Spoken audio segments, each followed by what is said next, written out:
शुभ मिश्रा और आप सभी दर्शकों का अन्नदाता कार्यक्रम में स्वागत करते हूं। हमारे देश का किसान जन का पोषक है, वह श्रम का देवता है, अन्नदाता है और उसमें ही भारत की आत्मा निवास करती है। ऐसे ही किसानों की प्रगति के लिए हम खेती बाड़ी से जुड़ी हुई बहुत सी नई लाभकारी जानकारियां हर रोज सुबह लेकर आते हैं। तो चलिए कार्यक्रम शुरू करने से पहले देखते हैं क्या है आज अन्नदाता में। नारियल की बागवानी करके कमाए अच्छा मुनाफा।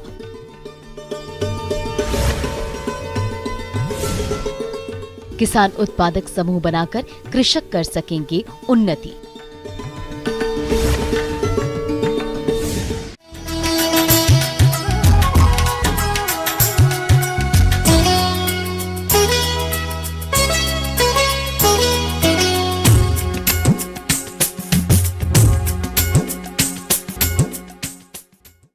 अब बिहार में सफलता से होगी नारियल की खेती। दरअसल उत्तर बिहार के कोसी क्षेत्र की जलवायु नारियल की खेती के लिए अनुकूल पाई गई है, जिसके चलते बिहार में नारियल की खेती की तरफ किसानों का रुझान तेजी से बढ़ा है, जिसे देखते हुए इसकी खेती में यहाँ के किसान खूब मुनाफा कमा रहे हैं। तो चलिए नारियल की खेती के बारे में जानते हैं कृषि विज्ञान केंद्र सबौर जिला भागलपुर की कृषि वैज्ञानिक डॉक्टर ममता कुमारी से।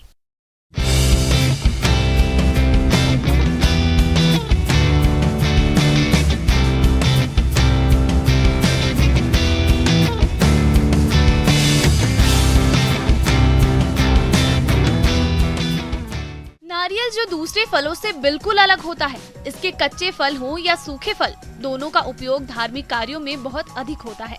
वर्ष भर नारियल पानी की अधिक डिमांड रहती है। इसके अलावा इसे खाने में, तेल के लिए रेशे का उपयोग, औद्योगिक कार्यों में और पत्ते जलावन, झाड़ू, छप्पर, खाद जैसी चीजें बनाने के उपयोग में आते हैं, जबकि लकड़ी का उपयोग फर्नीचर के उपयोग में आता है। इसके इतने उपयोग को देखकर इसे कल्प वृक्ष भी कहा जाता है। नारियल की इतनी उपयोगिता है कि यहाँ के किसान खूब मुनाफा कमा सकते हैं। नारियल एक ऐसे जगह से आया है जहाँ पर पानी की कमी नहीं है। भले ही क्षारीय एक बहुत बड़ी अवधारणा है, गलत अवधारणा है हमारे किसानों के बीच में, खास करके बिहार के किसान के बीच में। वो मुख्यतः नारियल की खेती किस प्रकार से करते हैं, एक नारियल ला करके लगा देते हैं और नारियल लग गया और उनको आने वाले दिन में समस्या होने लगती है कि नारियल में फल नहीं आ रहा है, नारियल में फल नहीं आ रहा है या नारियल गिर रहा है। इसका दो ही कारण है, या तो सही से परागण नहीं होता है या फिर उसको सही से पोषक तत्व नहीं है, इसीलिए नारियल गिर जाता है, अवॉर्ड कर जाता है। तो किसान भाइयों को ऐसा नहीं सोचना चाहिए। हमेशा कभी भी लगाएं वो नारियल तो एक साथ 10-20 नारियल का गाछ लगाएं, और ना 10-20 नारियल लगाते हैं और उसका सही प्रबंधन करें तो ये हमारे लिए बहुत ही लाभकारी फसल है। बिहार का उत्तरी क्षेत्र नारियल की खेती के लिए अनुकूल है और पिछले कुछ वर्षों में देखा गया कि किसानों ने अच्छी उपज ली है, जिसे देखते हुए इस क्षेत्र में इसकी खेती को बढ़ावा दिया जा रहा है। अगर आप इसके पेड़ लगाना चाहते हैं तो यह सही समय है। किस्मों के आधार पर बौने पेड़ वाले किस्मों के लिए 20 फीट, हाइब्रिड और टॉल किस्मों के लिए 25 फीट कतार से कतार और पेड़ से पेड़ की दूरी रखें। गड्ढों की खुदाई वैसे तो गर्मी में करना अच्छा रहता है, लेकिन अभी भी कर सकते हैं और खुदाई करने से 8 से 10 दिन बाद ही रोपाई करें। जैसा कि आप जानते हैं कि यह समुद्र के किनारों पर अधिक होता है, जहां मिट्टी में रेत और नमक अधिक होता है। इस क्षेत्र में इस कमी को पूरा करने के लिए गड्ढों में नमक और बालू का प्रयोग विशेषज्ञ से सलाह लेकर जरूर करें, और जब रोपाई करें तो एक ही किस्म नहीं लगाएं, कई किस्मों को मिलाकर एक साथ लगाएं, जिसके परागण में कोई समस्या नहीं हो और भरपूर लाभ मिले। सबसे बड़ी बात जानने के लिए बात यह है हमारे किसानों के लिए कि नारियल को पानी की बहुत आवश्यकता है, लेकिन हमारे किसान नारियल को पानी देने की ज़रूरत ही नहीं समझते हैं। किसान नारियल एक पौधे को अगर हम 4-4 दिन पर पानी देते हैं तो एक पौधे को एक साल में 45 लीटर पानी की आवश्यकता होती है। और हमेशा इस बात का गौर करें कि अगर हम नारियल को लगा रहे हैं तो नारियल में इंटरक्रॉपिंग के लिए जो अंतर्वर्ती फसल का जो चयन होगा वो किसान उसी तरह का फसल चयनित करेंगे जिसको बहुत ज़्यादा पानी की आवश्यकता है। जैसा कि आप जानते हैं कि नारियल का पेड़ सीधा लंबाई में होता है और ऊपर फल लगता है और फल आने में किस्मों के अनुसार 3 से लेकर 7 साल का समय लगता है। ऐसे में नारियल पेड़ों के बीच की खाली जगह में अन्य फसलें लेकर अतिरिक्त आमदनी ले सकते हैं। और सबसे बड़ा चीज़ है कि नारियल के साथ एक मल्टी स्टोरेड खेती की जा सकती है। मल्टी स्टोरेड कहने का मतलब कि आप नारियल आपने जब अलग अलग तरीक़ों से लगाया है, आयताकार विधि से लगाया है, हेज मेथड से लगाया है, तो आप उस पर गोल मिर्च की भी खेती कर सकते हैं। जैसे गोल मिर्च का जो लत्तर होता है, वाइन्स होता है, उसको आप नारियल पर ऊपर चढ़ा सकते हैं। वो एक लेयर हो गया, ये आपका सेकंड स्टोरी हो गया। आप उसके नीचे आप आइए तो अमरूद की सघन बागवानी भी बीच में कर सकते हैं। लेकिन अमरूद से अच्छा है कि हमारे किसान उसके बीच में केला की खेती कर सकते हैं। और अगर किसान केला की खेती करते हैं तो 1 हेक्टेयर में लगभग 1000 पौधा उन्हें एक नारियल के 1 हेक्टेयर के बगीचे में लगाया जा सकता है। नारियल के साथ हमारे किसान पपीता नहीं लगा सकते हैं। अब ये अलग बात है कि नारियल में पानी ना देंगे तो पपीता लगा सकते हैं, लेकिन अगर आवश्यकता की बात करेंगे तो नारियल और केला का बहुत ही उत्तम व्यवस्था है कि दोनों की खेती साथ में की जा सकती है मल्टी स्टोरेड में। और इसके अलावा जब वो केला से नीचे उतरते हैं तो ज़मीन पर वो अलग अलग तरह की खेती कर सकते हैं। जैसे ज़मीन पर वो सब्जियों की खेती कर सकते हैं, मूंग की खेती कर सकते हैं, वो लोबिया की खेती कर सकते हैं। इस प्रकार की खेती आराम से किसान हमारे कर सकते हैं। हल्दी की खेती कर सकते हैं जो कि टर्माइट से भी बचाता है। एक बार पुनः किसानों को इसको मुड़ करके देखना चाहिए कि नारियल की खेती करें। खास करके हमारे जो कोरोना काल में हमारे किसानों के लिए एक संदेश है नारियल के लिए कि हमारे बहुत सारे ऐसे उपभोक्ता हैं जो कि कोल्ड ड्रिंक्स, अलग अलग तरह के पेय पदार्थ का प्रयोग नहीं करना चाह रहे हैं, वो नारियल का उपयोग करना चाह रहे हैं। वैसे में हमारे किसान नारियल की अच्छी खेती करके स्वयं के बाज़ार को पकड़ सकते हैं और नारियल का एक अच्छा व्यवसाय बन सकता है। इसकी व्यावसायिक खेती करके किसान एक बिहार के लिए नई संयोग संदर्भों की स्थापना कर सकते हैं। किसान भाइयों, अभी तक आपने खेती से जुड़ी हुई कुछ उपयोगी जानकारियां देखी। अब लेते हैं एक छोटा सा ब्रेक, जल्द ही लौटेंगे और कार्यक्रम में आगे भी है खेती बाड़ी से जुड़ी महत्वपूर्ण जानकारियां, तो बने रहिए हमारे साथ।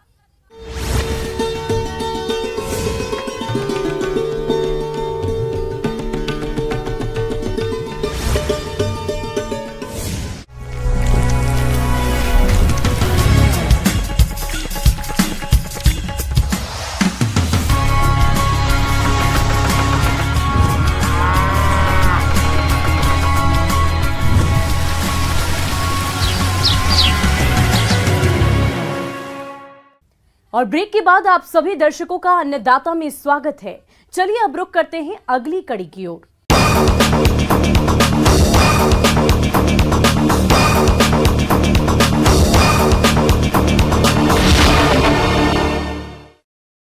आमतौर पर खेतीबाड़ी में किसानों को कई समस्याओं का सामना अकेले ही करना पड़ता है।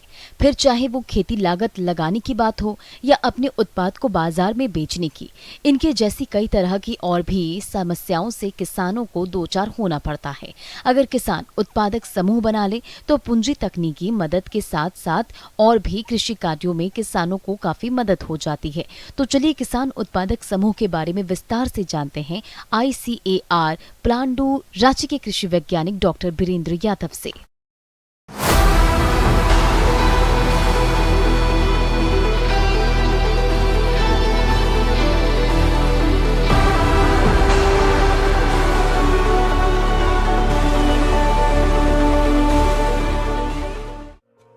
हमारे देश में कृषि क्षेत्र में कृषि उद्यमी की भूमिका धीरे धीरे जमीनी स्वरूप ले रही है। कृषि उद्यमी वह व्यक्ति होता है जो कृषि के क्षेत्र में उद्यमी की भूमिका निभाता है। देश में विशेष रूप से छोटे एवं सीमांत किसानों की संख्या बढ़ रही है, जिससे कृषि से जुड़ी अनेक चुनौतियों का सामना किसानों को करना कठिन हो रहा है। देश में किसानों का आर्थिक स्तर भी गिर रहा है। एक समृद्ध एवं संपोषणीय कृषि क्षेत्र का निर्माण करने के लिए भारत सरकार ने छोटे एवं सीमांत किसानों का संगठन निर्माण की पहल की है। इससे किसानों को काफी मुनाफा हो रहा है। हम लोग अगर व्यक्तिगत किसान को देखें तो बहुत तरह की समस्याओं का सामना व्यक्तिगत किसान कर रहे हैं, जैसे कि उन्हें अकेले ही या अपने परिवार की मदद से खेती में इस्तेमाल होने वाले सारे चीज़ों की व्यवस्था करनी होती है, चाहे वो बीज हो, खाद हो, कीटनाशक दवाइयाँ हो या बीमारी से बचने के लिए हो, यहाँ तक कि मार्केटिंग भी अपने करना पड़ता है। लागत बढ़ जाता है और कभी कभी ऐसा होता है जो लागत बढ़ने और आमदनी कम होने से किसान कहते हैं जो खेती में घाटा हो रहा है। तो इन सारी समस्याओं को ध्यान में रखते हुए राष्ट्रीय स्तर पर किसान उत्पादक संगठन यानी FPO फार्मर प्रोड्यूसर ऑर्गेनाइजेशन की स्थापना शुरू हुई। सामूहिक खेती ऐसी कृषि को कहते हैं जिसमें कई किसान मिलकर भागीदारी से कहीं कृषि का उद्योग चलाएं, कुछ अन्य स्थानों पर कृषक स्वेच्छा से कृषि सहकारी योजनाओं में संगठित होकर सामूहिक खेती करते हैं। समूह बनाने के लिए कम से कम 10 सदस्य होने चाहिए। सामूहिक खेती करने के लिए सबसे पहले समूह बनाने की जरूरत होती है और उस समूह को पंजीकृत भी कराना पड़ता है, तभी शासकीय योजनाओं का जल्दी लाभ मिलता है। और समूह बनाने और उसे पंजीकृत कराने की कुछ बुनियादी प्रक्रिया होती है। तो अभी हम अगर भारत देश की बात करें तो लगभग 8000 FPO रजिस्टर्ड हैं। हमारे झारखंड प्रदेश में लगभग 450 FPO रजिस्टर्ड हैं। और बात ये उठती है जो ये FPO जो बनना है, किसानों का जो संगठन बनना है, कैसे बने। उन किसानों का चयन करना होता है जो कि सक्रिय हैं, और जब ये तैयार हो जाते हैं तब उन किसानों का कुछ ज़रूरी कागजात इकट्ठा करना होता है। और वो ज़रूरी कागजात में 7 तरह के कागजात हैं। एक है आधार कार्ड का जेरोक्स, दूसरा है पैन कार्ड का जेरोक्स, तीसरा है बैंक पासबुक, उसके बाद फार्मर सर्टिफिकेट जिसे प्रोड्यूसर सर्टिफिकेट भी बोलते हैं। उस सर्टिफिकेट में यही उद्धृत होता है जो ये किसान है, क्योंकि FPO के सदस्य सिर्फ किसान हो सकते हैं। तो ये फार्मर सर्टिफिकेट निर्गत करने का अधिकार जिला कृषि पदाधिकारी या तहसीलदार को है। इसके अलावा ज़रूरत पड़ती है एक डिजिटल सिग्नेचर की, जो कि चार्टर अकाउंटेंट की मदद से आसानी से बन जाता है। एड्रेस प्रूफ के लिए जैसे कि बिजली का बिल की ज़रूरत होता है। इस तरह से 7 कागजात इकट्ठा कर लेने होते हैं 10 लोगों की। अब रजिस्ट्रार ऑफ कंपनी जो कि सरकार की संस्था है, ये इन कागजातों का वेरिफिकेशन करते हैं और जब सही पाया जाता है तो लगभग 2 सप्ताह में रजिस्ट्रेशन कर दिया जाता है। सामूहिक खेती को बढ़ावा देने का मुख्य उद्देश्य है किसानों को स्वावलंबी बनाना, किसानों को आत्मनिर्भर बनाना, किसानों को शिक्षित करना, जिससे कि वे कृषि आधुनिक तकनीकियों को आसानी से अपना सके। किसानों के समूह कई प्रकार के होते हैं, जैसे किसान हितकारी समूह, खाद्य सुरक्षा समूह, कृषि उत्पादन संगठन इत्यादि। जो ये 10 लोगों का समूह है या किसानों का समूह है, इसका रजिस्ट्रेशन भी अलग अलग एक्ट के तहत होता है। अगर ये इंडियन कंपनी एक्ट के तहत रजिस्टर्ड हो रहा है तो इस फार्मर प्रोड्यूसर ऑर्गेनाइजेशन को फार्मर प्रोड्यूसर कंपनी भी कहा जा सकता है। अगर ट्रस्ट एक्ट के तहत रजिस्टर्ड हो रहा होता है तो ट्रस्ट भी कहा जाता है फार्मर प्रोड्यूसर ऑर्गेनाइजेशन को। और अगर कोऑपरेटिव सोसाइटी एक्ट के तहत रजिस्टर्ड होता है तो फार्मर प्रोड्यूसर ऑर्गेनाइजेशन को कोऑपरेटिव सोसाइटी भी बोला जाता है। अब किसान संगठित होकर अपनी कंपनी बना सकते हैं। किसान गठित उत्पादन संगठन कंपनी के रूप में कार्य करेंगे और गठित कंपनी का संचालन भी किसान करेंगे। इतना ही नहीं, किसानों को इकट्ठा करने, कंपनी के रजिस्ट्रेशन एवं कंपनी का सुचारू रूप से संचालन एवं उत्पादन की मार्केटिंग के लिए नाबार्ड आवश्यक सहायता एवं ऋण भी प्रदान करता है। सामूहिक खेती करने के फायदे। एकल कृषि की तुलना में सामूहिक खेती अधिक कुशल होती है। सामूहिक खेती से कृषि क्षेत्र में निवेश, उत्पादन एवं आय में बढ़ोतरी होती है। सामूहिक खेती से निर्यातों को बढ़ावा मिलता है। किसान उत्पादक संगठनों के माध्यम से किसान अपनी कृषि की उपज व उत्पादों की मार्केटिंग स्वयं कर सकेंगे और किसान अपनी विभिन्न फसलें, सब्जियों व फलों को स्वयं बेचकर अपनी आमदनी बढ़ा सकेंगे। सामूहिक खेती करने से कृषि में जोखिम कम कर सकते हैं। सामूहिक खेती करने से बाजार, प्रसंस्करण, स्टोरेज आदि की सुविधा आसानी से मिल जाती है। सामूहिक खेती करने से पूरे समूह का विकास तेजी से होता है। अब इसको टिकाऊ बनाने के लिए, इसको सस्टेनेबल बनाने के लिए फार्मर प्रोड्यूसर ऑर्गेनाइजेशन को क्या करना चाहिए, इसके लिए कुछ बातों का ध्यान ज़रूर रखना चाहिए। नियमित बैठक बहुत ही ज़रूरी है। 15 दिन पर या 1 महीना पर सभी सदस्यों को या बोर्ड और जो डायरेक्टर हैं कम से कम उनको बैठक ज़रूर करना चाहिए और बैठक में समीक्षा की जानी चाहिए जो क्या हुआ और क्या करना है, कैसे करना है और उस पर अमल होना चाहिए। एक बिजनेस डेवलपमेंट असिस्टेंस जो 5 लाख रुपया तक होती है, ये भी नाबार्ड के द्वारा एफपीओ को दिया जाता है, जिसके द्वारा एफपीओ के सदस्य बीज, छोटे मशीन इत्यादि खरीद सकते हैं। और एक क्रेडिट गारंटी स्कीम, ये भी small farmer agri business consortium के द्वारा एफपीओ को प्रदान किया जाता है। और शेयर के ही आधार पर जब साल के अंत में जब एफपीओ का अकाउंटिंग होता है, जो कितना लाभ हुआ, अगर लाभ होता है तो उस शेयर के ही आधार पर सदस्यों में वितरित किया जाता है। आप भी गांव के किसानों के साथ मिलकर चर्चा करें और अपनी आवश्यकताओं के अनुसार कृषि समूह का गठन कर पंजीकृत कराएं और कृषि क्षेत्र की तमाम सुविधाओं का लाभ लेते हुए खेती को मुनाफे का सौदा बनाएं। आगे और भी है खेती बाड़ी से जुड़ी हुई बहुत सी रोचक जानकारियां, पर यहाँ पर रुकेंगे एक और छोटे से ब्रेक के लिए और जल्द हाजिर होंगे।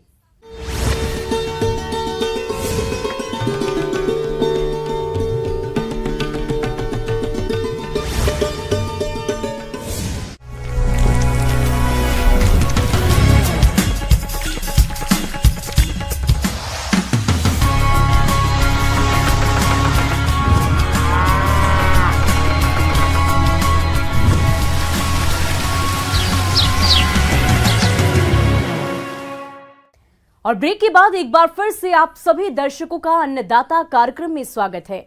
बढ़ते हैं अगली प्रस्तुति की ओर।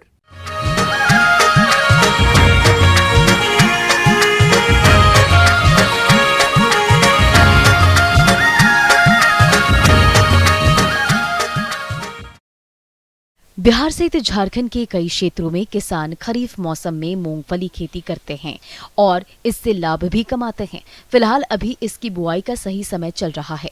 ऐसे में किसान अच्छी उपज लेने के लिए इसकी कौन सी किस्मों की बोनी करे और बुआई करते समय किन किन बातों पर खास ध्यान दे, इसके लिए देखिए हमारी ये खास रिपोर्ट।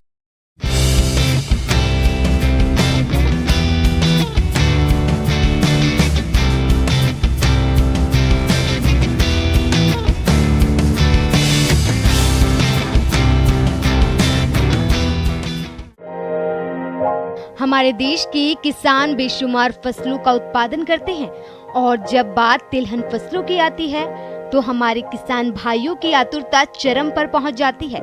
तिलहन फसलों में बात करें मूंगफली की तो ये देश के कई राज्यों में इसका उत्पादन खरीफ और जायद के मौसम में की जाती है। मूंगफली के दानों का उपयोग अधिक मात्रा में तेल निकालने के लिए किया जाता है।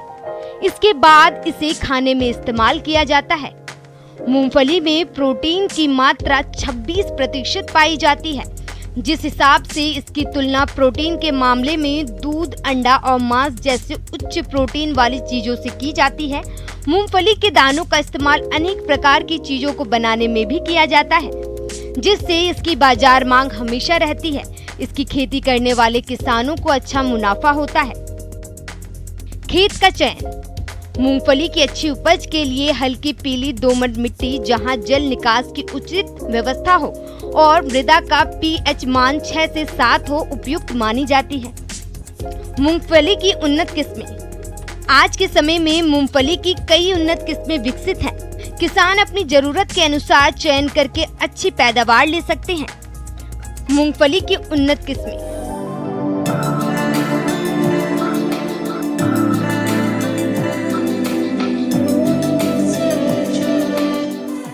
खेत की तैयारी। मूंगफली की खेती में भुरभुरी मिट्टी की आवश्यकता होती है। इसके लिए खेत की सबसे पहले मिट्टी पलटने वाले हल से गहरी जुताई करते हैं। इसके बाद खेत में 15 गाड़ी पुराने गोबर की खाद को डालकर मिट्टी में अच्छे से मिला दिया जाता है। इसके बाद 2 बार कल्टीवेटर या रोटावेटर लगाकर खेत की अच्छी तरह से जुताई करते हैं। इसके बाद खेत में पाटा लगाकर भूमि को समतल कर दिया जाता है। उर्वरक की मात्रा।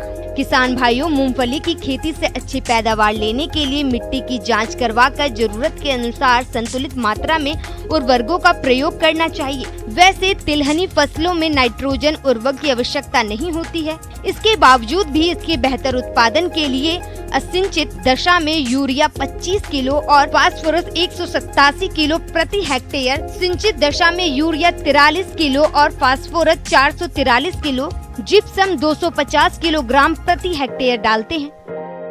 मूंगफली की बीज दर। किसान तो आवश्यकता अनुसार सिंचाई करे।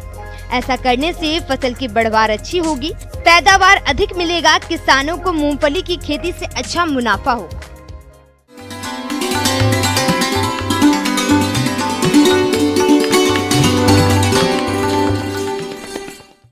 अन्नदाता हेल्पलाइन निशुल्क फोन संपर्क सेवा के माध्यम से आपके द्वारा पूछे गए प्रश्नों में से 1 या 2 महत्वपूर्ण प्रश्न को हम अपने कार्यक्रम में शामिल करते हैं और इसी के तहत आज किसान का सवाल और उसका जवाब कुछ इस प्रकार है।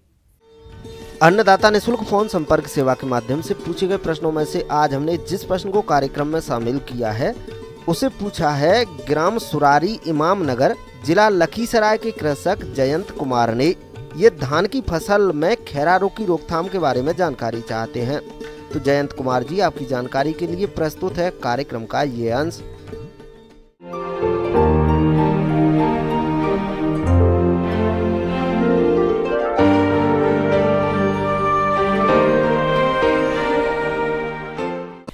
धान जो है सबसे महत्वपूर्ण फसल है। जहाँ पर भी मान लीजिए धान की खेती हो रही है तो उसमें हम लोग देखते हैं कि जगह जगह जो है खेत में, प्लॉट में वो सफ़ेद जो है पैचेज बनते हैं। उसको हम लोग खैरा रोग बोलते हैं। बेसिकली ये जिंक डिफिशियंसी के वजह से होता है और जिंक एक ऐसा पोषक तत्व है जिसको अगर कम खाया जाए तो वो मनुष्य में जो है काफ़ी उग्रता भी आ जाती है। तो जिंक जो है वो फसल, धान का फसल उसको ये मतलब शो करता है कि उसकी फसल में जो है वो जिंक का कमी है। खैरा रोग धान में लगने वाला एक रोग है जिसमें पत्तियों पर हल्के पीले रंग के धब्बे बनते हैं जो बाद में कत्थई रंग के हो जाते हैं। पौधा बौना रह जाता है और व्याध कम होती है। प्रभावित पौधों की जड़ें भी कत्थई रंग की हो जाती है।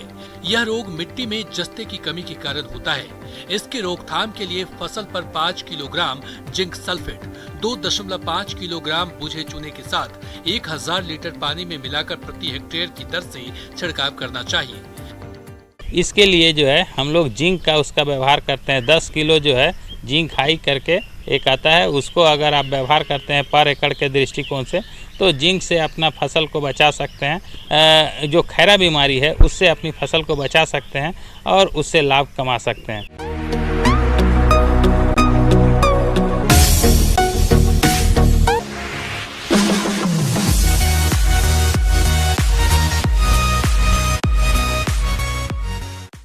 और आइए अब एक नजर डालते हैं राज्य की कुछ चुनी हुई मंडियों के प्रमुख फसलों के बाजार भाव पर।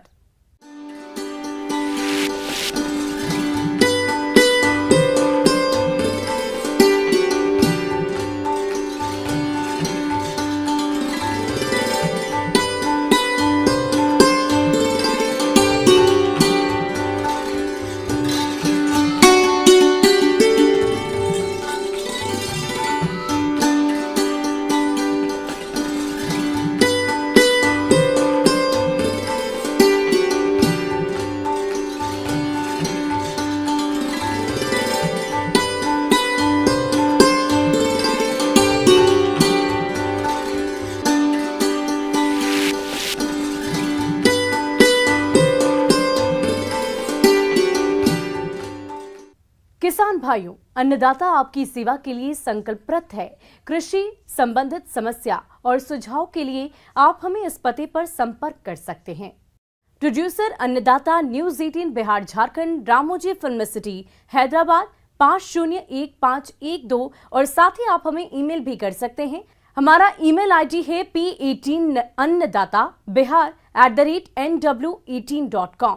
इसके अतिरिक्त आप हमें निःशुल्क हेल्पलाइन नंबर 180088 92-163 पर सोमवार से लेकर शनिवार सुबह 10 बजे से शाम 4 बजे के बीच संपर्क कर सकते हैं। किसान भाइयों, अब समय हो रहा है आपसे विदा लेने का, तो हमारी अन्नदाता टीम को दीजिए इजाजत। कल फिर आपसे मुलाकात होगी कृषि संबंधित कुछ और महत्वपूर्ण जानकारियों के साथ। नमस्कार।